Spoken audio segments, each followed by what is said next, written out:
বিসমিল্লাহির রহমানির রহিম। উপস্থিত সাংবাদিক ভাই ও বোনেরা, আসসালামু আলাইকুম। আমাদের বাংলাদেশ জাতীয়তাবাদী দলের ত্রাণ এবং পুনর্বাসন কমিটি এবং সংগ্রহ কমিটি যৌথ উদ্যোগেই যে কথাটি বলার জন্য আমরা আজকে আপনাদের কাছে উপস্থিত হয়েছি। আপনারা আমাদের এই ফেনী, নোয়াখালী, লক্ষ্মীপুর, কুমিল্লা দক্ষিণ, উত্তর, হবিগঞ্জ, খাগড়াছড়ি এবং মৌলভীবাজার অর্থাৎ দক্ষিণাঞ্চলে যে বন্যা হয়েছিল, সেই বন্যার সময় বিএনপির পক্ষ থেকে দেশনায়ক জনাব তারেক রহমানের সুনির্দিষ্ট নির্দেশনায় এবং আমাদের দলের সবার সর্বোচ্চ পর্যায়ের স্থায়ী কমিটির সিদ্ধান্তক্রমে আমরা ত্রাণ কার্যক্রম কেন্দ্রীয় নেতৃবৃন্দ এবং জেলা নেতৃবৃন্দ, সেই সাথে অঙ্গ সহযোগী সংগঠনের কেন্দ্রীয় এবং স্থানীয় জেলা নেতৃবৃন্দর সমন্বয়ে আমরা পরিচালনা করছি। এবং প্রথম দিকের যে কার্যক্রম ছিল পুনরুদ্ধার এবং আপনার শুকনো খাবার, সে কাজ করার পর ছিল আমাদের পরবর্তীতে পুনর্বাসনের মধ্যে আমরা কৃষি পুনর্বাসনটাকে প্রথম গুরুত্ব দিয়েছি। সেই অনুযায়ী আমরা উপদ্রুত অঞ্চলে আমরা কিন্তু ধানের যে চারা, সেগুলো আমরা সরবরাহ করেছি আমাদের সাধ্য অনুযায়ী। তার পরবর্তীতে আছে এখন স্কুলের বাচ্চাদের শিক্ষা সামগ্রী বিতরণ এই 5টি জেলায়, এবং সে অনুযায়ী আমাদের শিক্ষা সামগ্রীর মধ্যে ঠিক এরকমভাবে আমরা আমাদের স্থানীয় নেতৃবৃন্দের সমন্বয়ে, কেন্দ্রীয় নেতৃবৃন্দের উপস্থিতিতে এগুলো বাচ্চাদের মধ্যে বিশেষ করে স্কুল গোয়িং যে সমস্ত বাচ্চারা আছে, ছেলেমেয়েরা আছে, তাদের মাঝে বিতরণের জন্য উদ্যোগ গ্রহণ করা হয়েছে। এর পরবর্তীতে আমাদের মেডিকেল ক্যাম্প এখন চলছে।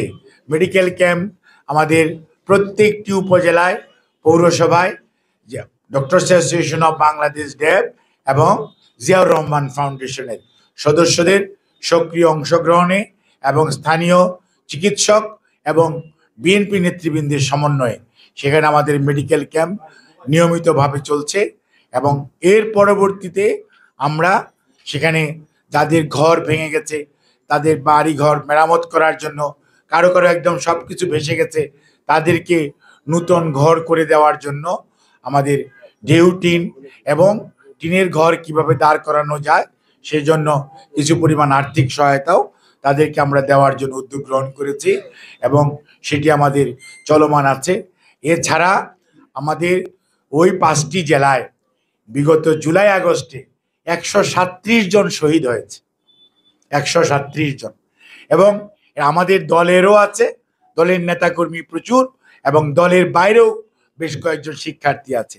আমরা সবাইকেই পুনর্বাসন করার জন্য দলের পক্ষ থেকে সিদ্ধান্ত গ্রহণ করেছেন আমাদের ভারপ্রাপ্ত চেয়ারম্যানের নির্দেশনায়, এবং সেটিও আমরা ইনশাআল্লাহ আগামী 6 তারিখে আমাদের দলের সংগ্রামী মহাসচিব জনাব মির্জা ফখরুল ইসলাম আলমগীর নিজে উপস্থিত থেকে আমরা ফুলগাজী থেকে এটা শুরু করব, ফেনীর ফুলগাজী থেকে। এবং এই সাথে সাথে যারা এই আন্দোলন সংগ্রাম করতে গিয়ে চোখ হারিয়েছে, হাত হারিয়েছে, অথবা কোনোভাবে বিকলাঙ্গ বা পঙ্গু জীবনযাপন করছে, তাদেরকে পুনর্বাসনের জন্য আমাদের এখানেও প্রায় সংখ্যাটা 250-এর অধিক এই 5টি জেলায়।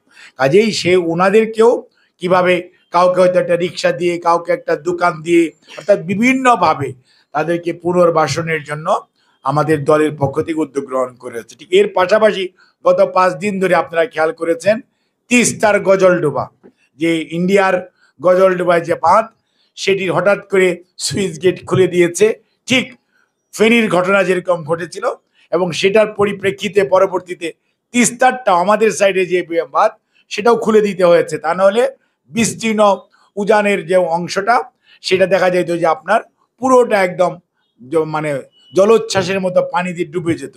খুলে দেওয়ার পরবর্তীতে আমাদের বিশেষ করে লালমনিরহাট, রংপুর, কুড়িগ্রাম, গাইবান্ধার বিস্তীর্ণ অঞ্চল হঠাৎ করে প্লাবিত হয়েছে, এবং এই এলাকায় বন্যা কার্যক্রম ত্রাণ সহায়তার জন্য ভারপ্রাপ্ত চেয়ারম্যানের উপস্থিতিতে আমাদের স্থায়ী কমিটির সদস্য ইকবাল আসাদ মাহমুদ টুকু ভাই, উনি আমাদের ত্রাণ এবং পুনর্বাসন কমিটির আহ্বায়ক। আমার শহীদুদ্দিন চৌধুরী এনি সদস্য সচিব।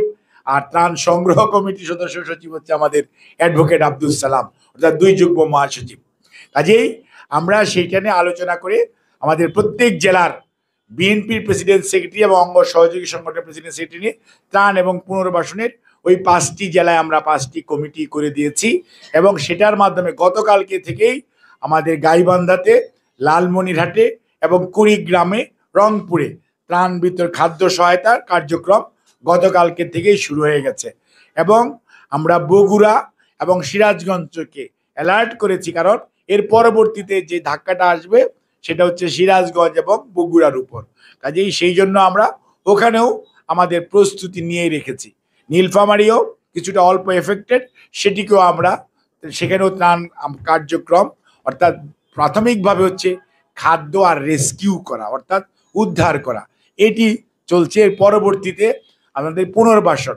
এখানে পুনর্বাসনের বিষয়টা হচ্ছে ওখানে কিন্তু আর ধান লাগানো যাবে না, ওখানে করতে হবে আপনাকে রবি শস্য। এবং রবি শস্যের জন্য আমরা এর বীজ এবং রবি শস্যের বিভিন্ন চারা সংগ্রহ করার জন্য আমরা ইতিমধ্যে উদ্যোগ গ্রহণ করেছি। এবং আমরা আমাদের ওই কমিটিগুলোর মাধ্যমেই আমরা আমাদের ওই 5টি উপদ্রুত যে জেলা আছে, রংপুর, নীলফামারী, রংপুর, লালমনিরহাট, কুড়িগ্রাম, গাইবান্ধা, এখন স্পেশালি 5টা এফেক্টেড সবচেয়ে বেশি।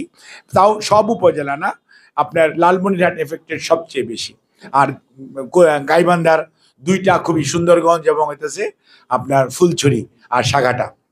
কাজেই সেখানে আমাদের ত্রাণ কার্যক্রম, আমাদের সাংগঠনিক সম্পাদক আসাদুল হাবিব দুলু ভাই, সহ সাংগঠনিক সম্পাদক আব্দুল খালেক এবং আমাদের আমিনুল ইসলাম, তাদের এবং জেলা বিএনপি নেতৃবৃন্দের সরাসরি তত্ত্বাবধানে সেই অঞ্চলে ত্রাণ কার্যক্রম চলছে। এবং সেটির মধ্যেও কেন্দ্রীয় ত্রাণ তহবিল থেকে তাদেরকে অর্থ যোগান দেওয়া হচ্ছে।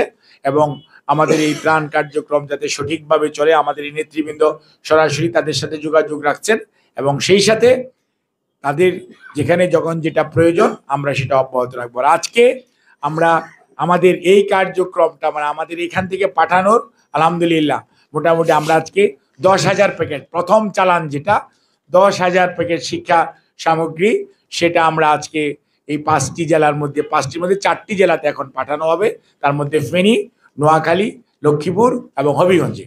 এবং সেটি আমরা আজকে পাঠিয়ে দিব এবং আমাদের নেতৃবৃন্দ সেটা বিতরণ করবে। এবং আপনাদেরকে আমরা যেটা আশ্বস্ত করতে চাই, আমরা আগেও বলেছি যে আল্লাহর কাছে লাখ লাখ শুকরিয়া, বাংলাদেশ জাতীয়তাবাদী দলের নেতাকর্মীরা এবং সাধারণ মানুষ বিপুলভাবে বিএনপির এই ত্রাণ কার্যক্রমে অংশগ্রহণ করেছে, ত্রাণ প্রদান করেছে।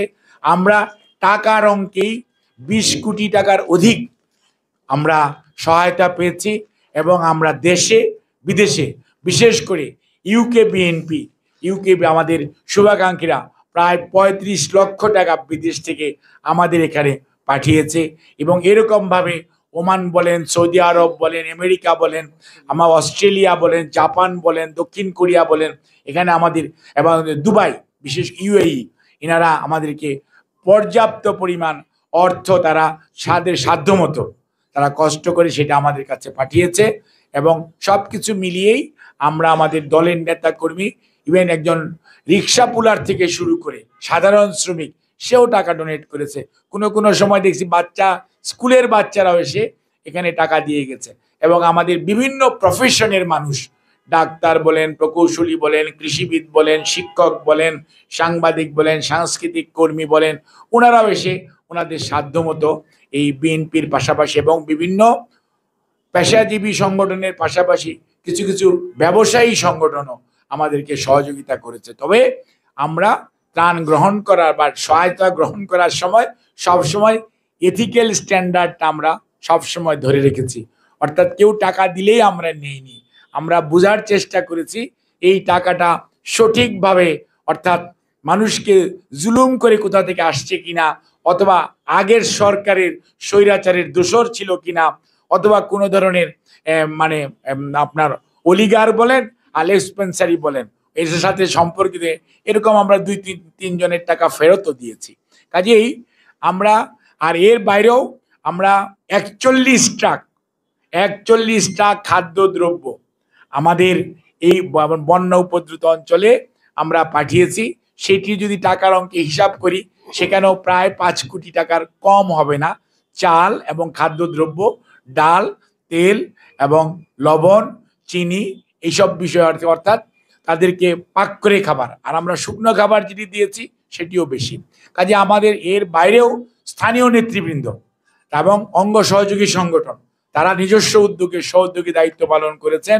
বিশেষ করে দক্ষিণাঞ্চলে আমাদের স্থায়ী কমিটির সদস্য, আমাদের মহাসচিব জনাব মির্জা ফখরুল ইসলাম আলমগীর, আমাদের স্থায়ী কমিটির সদস্য আমির খসরু মাহমুদ চৌধুরী, তারপরে মির্জা আব্বাস না স্থায়ী কমিটির সদস্য, তারপরে আমাদের সালাউদ্দিন আহমেদ স্থায়ী কমিটির সদস্যদের মধ্যে, তারপরে আমাদের ভাইস চেয়ারম্যানদের মধ্যে মোহাম্মদ শাহজাহান, আব্দুল আওয়াল মিন্টু সাহেব, তারপরে আমাদের বরকতুল্লাহ বুলু ভাই, তারপরে আমাদের যুগ্ম মহাসচিবের মধ্যে শহীদুদ্দিন, অ্যাডভাইজারদের মধ্যে আব্দুল সালাম ভাই সহ, তার ফরাদ আলিম ডোনার, শহীদুদ্দিন চৌধুরী এনি যুগ্ম মহাসচিব জনাব আব্দুল সালাম, এবং আমাদের সাংগঠনিক সম্পাদক শামীম, এবং সহ সাংগঠনিক সম্পাদক আরেক সাংগঠনিক সম্পাদক অধ্যক্ষ সেলিম ভুইয়া, এবং 2 সহ সাংগঠনিক সম্পাদক এবং সাংগঠনিক সম্পাদক জিকে গৌস সহ সবাই, এবং জেলা আমাদের সবাই, অর্থাৎ যে যেখানে ছিল আমাদের কেন্দ্রীয় নেতৃত্ব তাদেরকে নির্দেশ দেওয়া হয়েছে যে আপনারা যার যার এলাকাতে যাবেন, এলাকাতে যে কাজ করবেন। ঠিক একইভাবে এবং আমাদের ঢাকা মহানগর দক্ষিণের যে আহ্বায়ক, সে যেহেতু ফেনীর মানুষ, কাজেই রফিকুল আলম মজনু, সে ফেনীতে সে ত্রাণ কার্যক্রম জেলা বিএনপির পাশাপাশি বিশেষ করে ম্যাডামের যে এলাকা, যেটা মানে ছাগলনাইয়া, পরশুরাম এবং ফুলগাজী, এবং সেই এলাকা ফুলগাজী সবচেয়ে এফেক্টেড। ফুলগাজী হচ্ছে সবচেয়ে এফেক্টেড, মানে প্রথম পানির ধাক্কাটাই এসে লেগেছে ফুলগাজীতে, একদম ভেসে গেছে, এবং ফুলগাজী বাজারেও প্রায় বুক সমান পানি ছিল, ফুলগাজী যে মানে উপজেলা সদর যেটা। কাজেই আমি আপনাদেরকে যেটা বলতে চাই যে বিএনপি সবসময়, বিএনপির ভারপ্রাপ্ত চেয়ারম্যান জনাব তারেক রহমান, আমাদের মহাসচিব সহ বিএনপি কেন্দ্রীয় এবং স্থানীয় সকল নেতৃবৃন্দ আমাদের দেশের মানুষের, বন্যার্ত মানুষের পাশে দাঁড়ানোর জন্য যে এই যে উদ্যোগ, এটির সকল প্রেরণা হচ্ছে বেগম খালেদা জিয়া। ওনার পরামর্শক্রমেই সত্যি আমাদের দলের ভারপ্রাপ্ত চেয়ারম্যান সকল দায়িত্ব যেভাবে করা উচিত উনি এটা লুক আফটার করছেন, এবং আমরা সার্বক্ষণিকভাবে আপনারা দেখেছেন আমাদের সাধ্যমতো চেষ্টা করেছি মানুষের দুঃখ দুর্দশা লাঘবের জন্য। কারণ বিএনপি এবং আমাদের কি বলে যে দল সবসময় জনগণের পাশে থাকার দল, বন্যার্ত মানুষ শুধু নয়, যে কোনো প্রয়োজনে দেশের মানুষকে ফেলে পালিয়ে যাওয়ার ইতিহাস বিএনপির নাই। কাজে বিএনপি হচ্ছে সেই দল যেই দল জনগণের পাশে থাকে, যেই দলের নেত্রী কোনো অবস্থাতেই জনগণকে রেখে দেশের বাইরে চলে যায় নাই, ইতিহাস তার সাক্ষী। এবং আমরা সব সময় আমাদের নেতা জনাব, আমাদের প্রতিষ্ঠাতা, স্বাধীনতার ঘোষক শহীদ রাষ্ট্রপতি জিয়াউর রহমান আত্মসমর্পণ করে নাই, কোথাও চলেও যায় নাই, স্বাধীনতার ঘোষণা দিয়েছেন, অস্ত্র হাতে রণাঙ্গনে যুদ্ধ করে দেশকে স্বাধীনতা এনে দেওয়ায়, মুক্তিযুদ্ধের যে নেতৃত্ব দেওয়া, জেট ফোর্স বলেন, আর সত্যিকার অর্থে প্রথম যুদ্ধ শুরু করার কৃতিত্বের দাবিদার শহীদ রাষ্ট্রপতি জিয়াউর রহমান, প্রথম সেক্টর কমান্ডার। কাজেই বিএনপি হচ্ছে বীরের দল, বিএনপি হচ্ছে দেশের মানুষের দল, বিএনপি হচ্ছে মুক্তিযোদ্ধাদের দল, বিএনপি হচ্ছে দেশের মানুষকে ভালোবাসা, তাদেরকে সামনে দেশকে স্বয়ম্বর করার দল। বিএনপি হচ্ছে তলাহীন ঝুড়ি থেকে বাংলাদেশকে একটি স্বয়ংসম্পূর্ণ আত্মনির্ভরশীল জাতিতে পরিণত করার দলের নাম বাংলাদেশ জাতীয়তাবাদী দল। কাজেই বিএনপি পারে, এবং বিএনপি যখন ভ্যাট দিয়েছিল খালেদা জিয়ার সময়, তৎকালীন স্বৈরাচার হরতাল করেছিল, মনে আছে আপনাদের, ভ্যাটের বিরুদ্ধে। আর আজকে প্রমাণিত যে অর্থনৈতিক সংস্কারে বিএনপির ওই সময়কার ভ্যাটের যে প্রচলন, সেইটি আজকে বাংলাদেশের জাতীয় প্রবৃদ্ধি বলেন, অর্থনীতি বলেন, বাজেট প্রণয়ন বলেন, প্রত্যেক ক্ষেত্রেই আজকে বিএনপি সেই যুগান্তকারী পদক্ষেপ আজকে সবাই সেটার সুফল ভোগ করছে, দেশ সুফল ভোগ করছে। এর বাইরেও আমি যে কথাটি আজকে সুস্পষ্ট ভাষায় বলতে চাই যে আজকে প্রায় 2 মাস এই সরকারের বয়স হতে চলছে। আমরা আশা করব ডক্টর মোহাম্মদ ইউনূস স্যারের নেতৃত্বে আজকে যে তত্ত্বাবধায়ক সরকার, অন্তর্বর্তীকালীন সরকার দেশ পরিচালনা করছে, তাদের যে কাঙ্ক্ষিত লক্ষ্য, অর্থাৎ মানুষের ভোটাধিকার, মানুষের নির্বিঘ্নে ভোট দেওয়ার ক্ষমতা এবং সেই সাথে মানবাধিকার সেইগুলো যাতে যত দ্রুততার সম্ভব রিইনস্টিট হয়। অন্যদিকে যারা এগুলো দিতে প্রতিবন্ধকতা সৃষ্টি করেছে তাদের অল্প কয়েকজন পালিয়ে গেছে, তাদের সুবিধাভোগীরা বিভিন্ন জায়গায় আজকে বসে আছে। প্রশাসন খালি নয়, প্রশাসন বলেন, আইন শৃঙ্খলা রক্ষাকারী বাহিনী বলেন, আইন আদালত বলেন, সর্বত্রই তারা বিরাজমান। ব্যবসা বলেন, ব্যাংকিং সেক্টর বলেন, সর্বত্রই। এবং তাদের একটি মাত্র টার্গেট, আজকে যত জায়গায় যত বিশৃঙ্খলা, ফ্যাক্টরিতে ভাঙচুর। কারণ ভাঙচুরের কারণ কি খোঁজ নিয়ে যেয়ে দেখবেন ওই ফ্যাক্টরির শ্রমিকই না। আজকে হিলটেক্সে হচ্ছেটা কি? হিলটেক্সে হচ্ছে বাংলাদেশকে অস্থিতিশীল করার একটা পরিকল্পনা। অর্থাৎ সর্বত্রই সেই রেখে যাওয়া স্বৈরাচারের দোসর যারা ছিলেন তারা এখন ভাবছে কবে তারা ঢুকবে, বিভিন্ন টুক করে ঢুকে পড়বেন, টুক করে ফেলে দিবেন, এই সমস্ত কথা বলে না।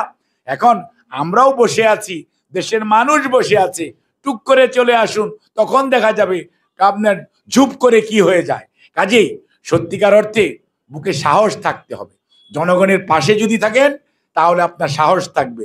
জনগণকে তো সাথে নেন নাই, আপনারা বিনা ভোটে 14 করছেন, 18তে রাত্রের ভোটে করছেন, আর 24 আমি আর ডেমিন নির্বাচন জনগণ প্রয়োজন হয় নাই, এই জন্য আপনাদের পালিয়ে যেতে হয়েছে। কাজেই আসেন জনগণের মুখোমুখি হন। সরকারকে বলবো সবাইকে ফেরত নে, আগামী দিনে আইনের আওতায় নেন, সবগুলোকে গ্রেফতার করে। আজকে যারা শাহাদত বরণ করেছে সেই ছাত্র জনতা বলেন আর বিএনপির গত 16 বছর আন্দোলনে ইলিয়াস আলী, চৌধুরী আলম, হিরু সহ আমাদের যে সমস্ত শত শত নেতাকর্মী গুম হয়েছে, প্রত্যেকটার বিচার করতে হবে। আর মিথ্যা মামলা দিয়ে আমাদের নেতাকর্মীরা, বিরোধী দলের নেতাকর্মীরা আজকে এখনো কোর্টে হাজিরা দিতে হয়। কাজেই বলবো যত দ্রুততার সম্ভব সকল মামলা প্রত্যাহার করার উদ্যোগ গ্রহণ করেন। স্বৈরাচার যে আন্দোলন প্রায় করে মামলা দিয়েছিল, আর 111-এর তৎকালীন সরকার যে সমস্ত মামলা দিয়েছিল প্রত্যেকটা মামলা প্রত্যাহার করে আজকে ন্যায় বিচার, আইনের শাসন প্রতিষ্ঠা করার পথ উন্মুক্ত করেন। এটি হচ্ছে আজকে আমরা বলতে চাই বর্তমান সরকারের কাছে, এবং দ্রুততম সময়ের মধ্যে জনগণের পছন্দের সরকার করার, নির্বাচন করার ক্ষমতা জনগণের হাতে দিন। আর যারা এখনো বসে আছেন তারা বিশেষ করে পিএসসিতে এই দুদুকে এবং সরকারের বিভিন্ন পোস্ট পজিশনে কমিশনের মধ্যে বসে বসে এখনো চুপচাপ আগের সরকারের ষড়যন্ত্র বাস্তবায়ন করার চেষ্টা করছেন, তাদেরকে বলবো সময় থাকতে নেমে যান, পদত্যাগ করুন, তা নাহলে জনরোষ থেকে কেউ রেহাই পাবেন না। ধন্যবাদ। বলেন।